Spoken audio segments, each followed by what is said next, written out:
नवरोज यानी कि नया दिन, स्प्रिंग इक्विनॉक्स 21 मार्च का यह दिन विश्व भर के सारे धर्मों के लोग नवरोज के रूप में मनाते हैं। बहाई मान्यताओं के अनुसार साल में 19 दिवसों के 19 महीने होते हैं और बहाई समुदाय के लोग 2 मार्च से 20 मार्च तक साल के आखिरी महीने में सूर्योदय से सूर्यास्त तक खान पान से परहेज करके उपवास करते हैं, प्रभु का गुणगान करते हैं, प्रभु की आराधना करते हैं और 21 मार्च को नए जोर शोर से और हर्षोल्लास के साथ नए साल का आगमन करते हैं, स्वागत करते हैं, नवरोज मनाते हैं। बहाई धर्म के संस्थापक बहाउल्लाह विश्व भर के लिए नई शिक्षाएं लेकर आज से 200 साल पहले अवतरित हुए थे। तो आइए उनके कुछ मूल सिद्धांतों को जानें। विश्व का उत्थान शुद्ध और अच्छे कर्मों के माध्यम से प्रशंसनीय और अनुकरणीय आचरण से संभव है।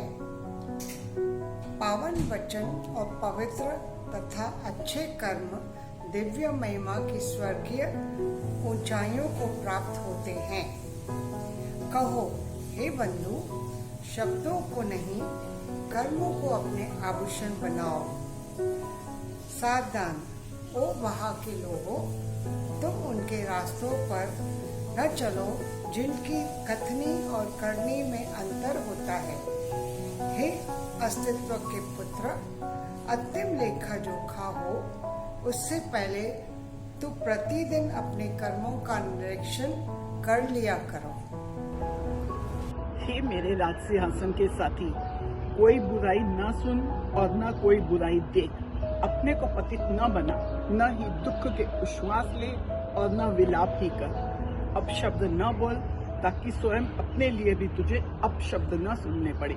दूसरों को दोषों को बढ़ा चढ़ा कर देख, कहीं तुम्हारी अपनी बुराई उजागर न हो जाए। अतः अपने जीवन के शेष बचे थोड़े से दिनों को, जो एक उड़ते हुए निमिष से भी कम है, अपने संशुद्ध मन, अपने अलकुशित विचारों, अपने विराट हृदय और अपनी पवित्र प्रकृति से सराबोर कर लो, ताकि स्वतंत्र और संतप्त तुम इस नाशवान ढांचे को त्याग सको और रहस्यमय स्वर्ग में प्रवेश प्राप्त कर अनंत काल के लिए ईश्वर के शाश्वत लोक में बस जाओ।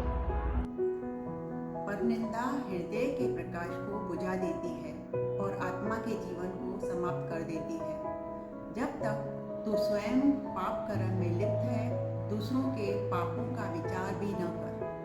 अपशब्द न बोल ताकि स्वयं अपने लिए भी तुझे अपशब्द न सुनने पड़े।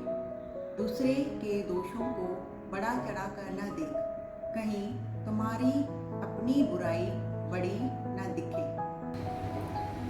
एक विनम्र जीवा मानव हृदय की चुंबक है।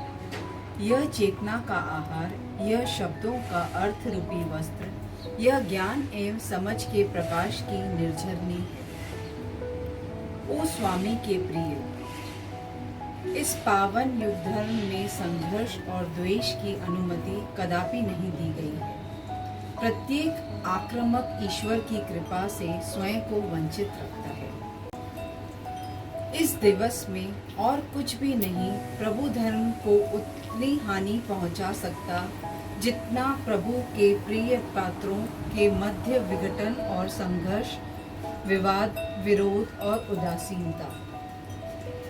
मात्र शब्दों से ही मित्रता दिखाने से संतुष्ट न हो, अपने हृदय में उन सभी के प्रति प्रेम पूर्ण दयालु दिखला जाओ जो तुम्हारी राह से गुजरते हो।